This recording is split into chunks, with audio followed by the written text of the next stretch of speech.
l'atelier d'aujourd'hui, c'était de voir qu'il n'y avait pas un seul critère, mais qu'il y avait plusieurs critères pour discuter de cette question de l'évaluation économique et de la performance en agriculture. Alors, ça va être le propos.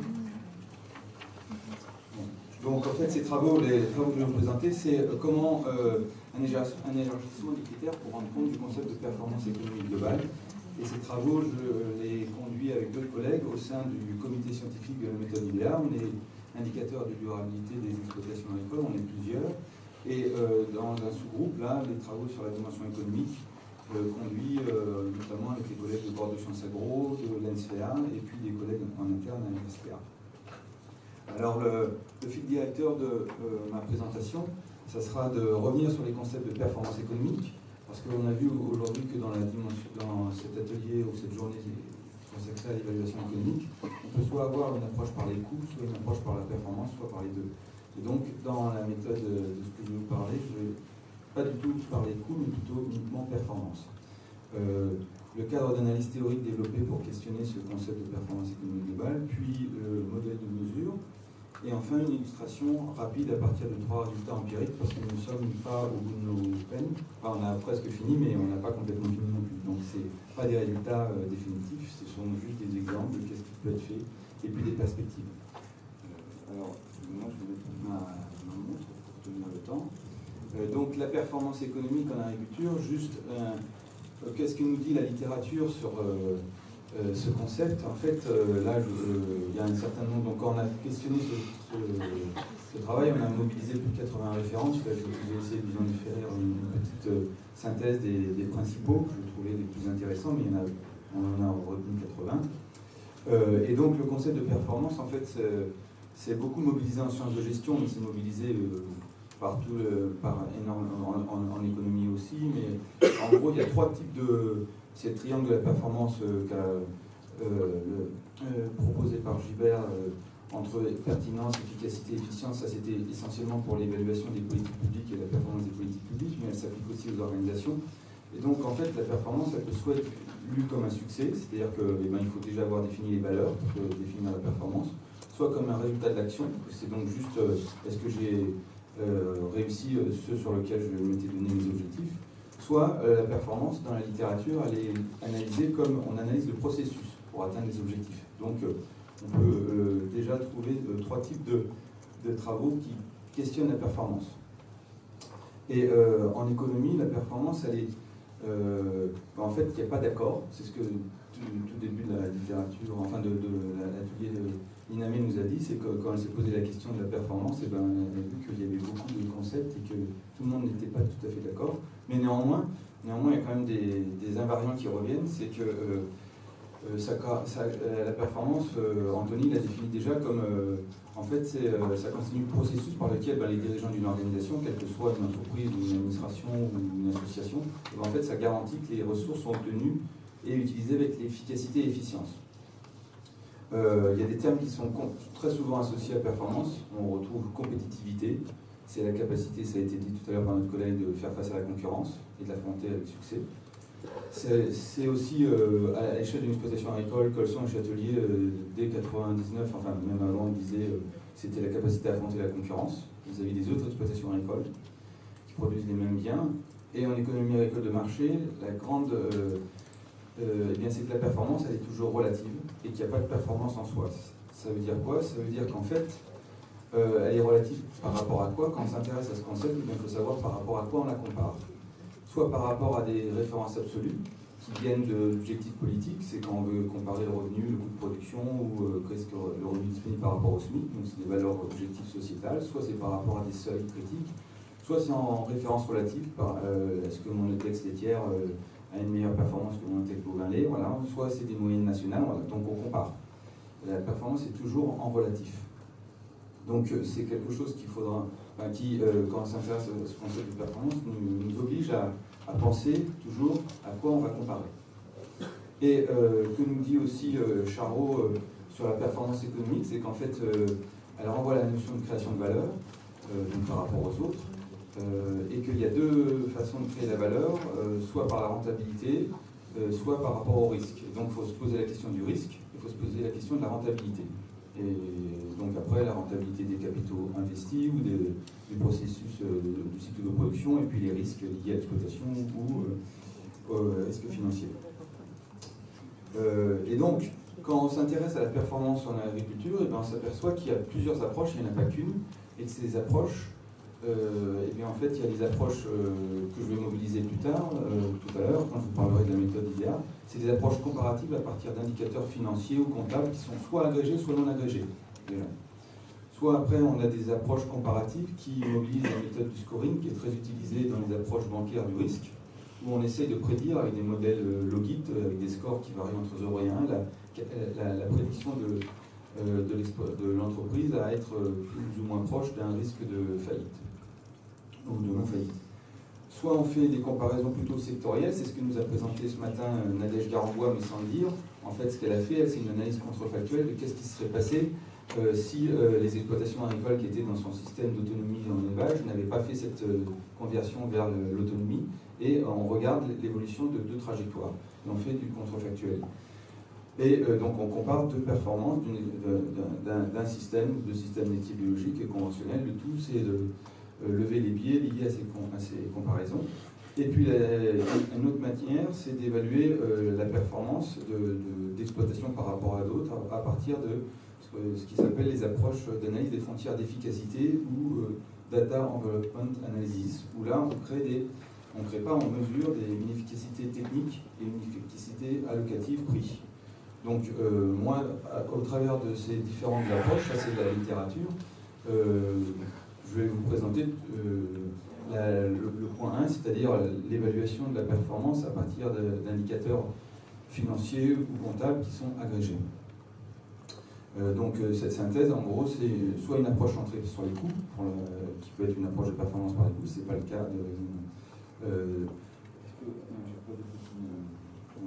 une approche après de modélisation économique aussi qu'on peut voir, qui est basée sur le concept de coût d'opportunité, qu'est-ce qui serait passé si je changeais de culture. Une approche mobilisant le concept de viabilité économique qu'on retrouve très souvent. Après, il faut savoir qu'est-ce qu'on met dans la viabilité économique. Une approche centrée sur la rentabilité financière, mais court terme, avec des ratios qui sont, comme on a vu, EBE, valeur ajoutée, tout ça, mais qui ne sont pas forcément agrégés, qui sont lus un par un. Et puis une approche plurielle pour rendre compte justement d'un autre concept qui va plus sur la question de la durabilité, que je vais détailler. Et pour en terminer sur cette analyse de la littérature, il y a un projet Flint qui était sur 2013-2016, qui a beaucoup détaillé toutes ces questions de la performance et de la durabilité, qui est disponible, vous pouvez trouver. Et en gros, ils disent qu'il y a deux grandes approches. Il y a une approche dite américaine qui, en gros, lie la performance par rapport à la satisfaction des besoins des revenus de la famille. En gros, ça renvoie à la comparaison au SMIC, pour nous, souvent, ou une approche européenne où on modélise la performance en basant toute la question de qu'est-ce qui se ferait si je ne faisais pas ça, mais si je faisais autre chose. Donc, en gros, c'est mes ressources, je les mobiliserais pour faire une autre culture ou une autre production. Et donc, après cette rapide lecture le concept de performance, moi je vais vous présenter les travaux qu'on a fait dans l'analyse de l'évaluation de la durabilité et comment on est arrivé à la durabilité au concept de performance économique globale. Donc en fait, la performance économique globale, c'est le niveau de durabilité économique de l'exploitation agricole qui renvoie aussi au concept de performance globale qui lui étant, la performance globale, c'est le niveau de durabilité d'une entreprise, puisqu'en fait l'exploitation agricole durable a un niveau de durabilité et son niveau de performance, ça s'appelle performance globale dans la littérature. Donc une analyse de la performance économique globale, ça s'inscrit dans le champ théorique de la durabilité en agriculture. Donc quand on a retravaillé nous, toute la question dans le groupe IDEA que je coordonne, quand on a retravaillé cette question de la durabilité en agriculture, on s'est posé la question de comment était approchée la durabilité. En fait, il y a deux grandes approches, une approche par les objectifs dits normatifs du développement durable et une approche dite par les propriétés de la durabilité. Et ces deux grands objectifs, nous on les a déclinés dans nos travaux et on a retenu 12 objectifs pour décliner le concept d'objectifs d'une exploitation agricole durable, des objectifs qu'on appelle auto-centrés ou internes à l'agriculteur, dont la viabilité économique en premier, mais aussi contribuer à la qualité de vie ou s'inscrire dans des démarches responsables ou assurer le bien-être de ces animaux. Et des désirabilités dites étendues, ce sont les objectifs externes qui ne concernent pas que l'exploitant, mais qui concernent son territoire ou le local. Et on retrouve beaucoup des développements, des objectifs environnementaux ou sociétaux. Et donc ça, c'est la première approche qu'on a retenue. Et puis on a la deuxième approche dans la littérature, c'est l'approche par les propriétés pour qualifier la viabilité ou la durabilité d'un système. Et en fait, ces propriétés dans la littérature, ça s'analyse, ça se définit comme les qualités émergentes qui ne sont pas directement déductibles de ces sous-systèmes ou des parties qu'ils composent. C'est-à-dire que les propriétés, on ne les trouve pas au sein de l'atelier animal et l'atelier végétal, c'est la combinaison des deux qui fait sens, au sens de propriété. Et dans la littérature, en fait, ce concept de propriété, il n'est pas stabilisé, ça s'appelle soit attribut, soit item, soit principe, des fois même, et il y a toute une gamme d'attributs ou de propriétés qu'on a recensées. Et on a essayé de regrouper ces différentes propriétés autour de 5 pour qualifier ce concept d'exploitation agricole durable. Alors on a parlé de robustesse, ce matin nous on l'a retenu aussi, qui est en fait la robustesse, derrière ce mot-là nous on embarque flexibilité, adaptabilité et résilience. Le concept de responsabilité globale, qui sont les impacts positifs ou négatifs de l'exploitation, non pas pour lui-même, mais aussi pour les autres.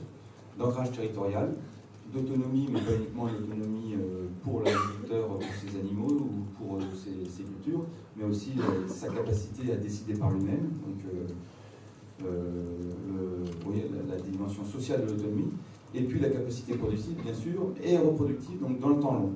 Donc comment a-t-on fait, je vais en venir à comment on en arrive de ces propriétés aux indicateurs de performance économique globale. Et bien en fait, ce cadre conceptuel, à la fois des objectifs et des propriétés, ça nous a amené à choisir nos indicateurs. Parce que les indicateurs, ils ne sont pas tombés du ciel, ils nous sont tombés de ce cadre conceptuel.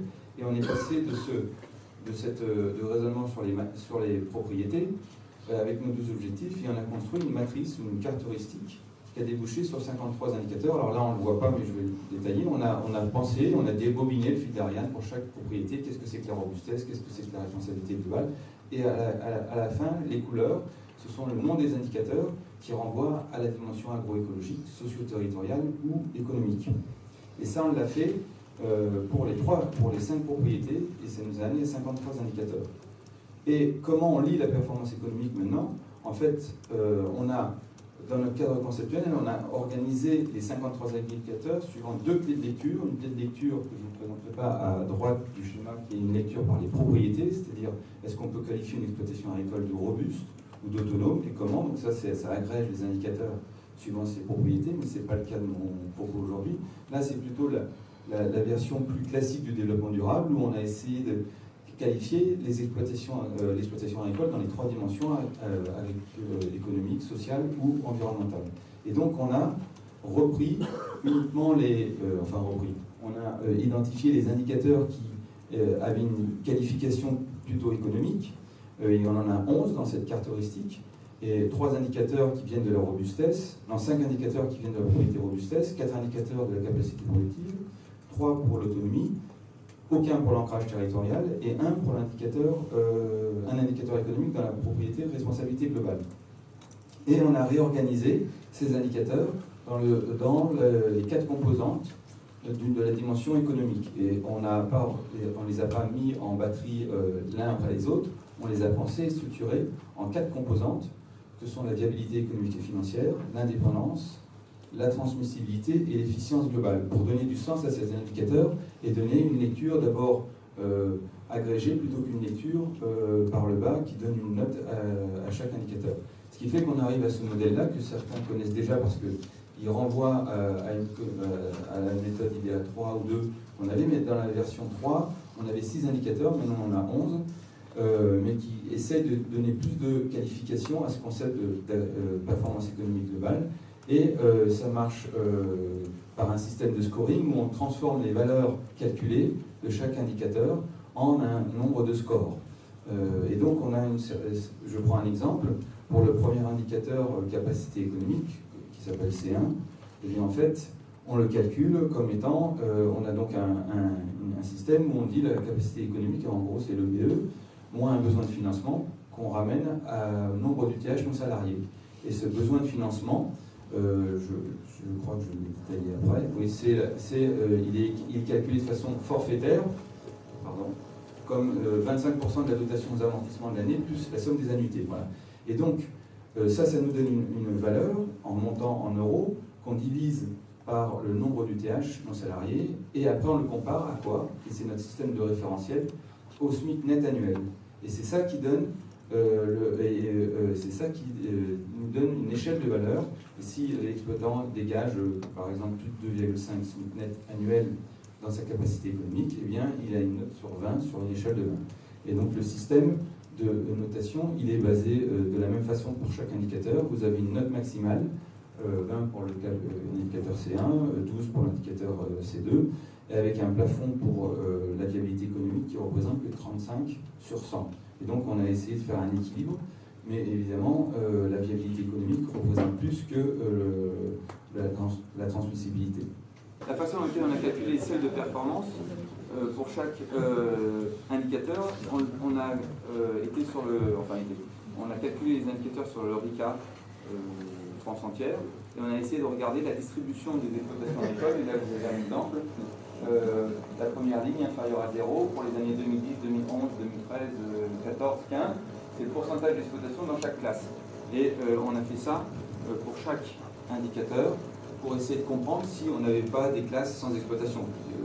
Auquel cas, notre seuil n'avait pas forcément beaucoup de sens, il pouvait en avoir, mais en tout cas on a regardé la distribution de chaque classe, chaque indicateur, et en fonction des classes, des déciles. Et puis après, on n'a pas retenu tous les déciles, on a essayé de regrouper suivant des seuils de performance qui donnaient du sens pour ne pas avoir 36 000 classes.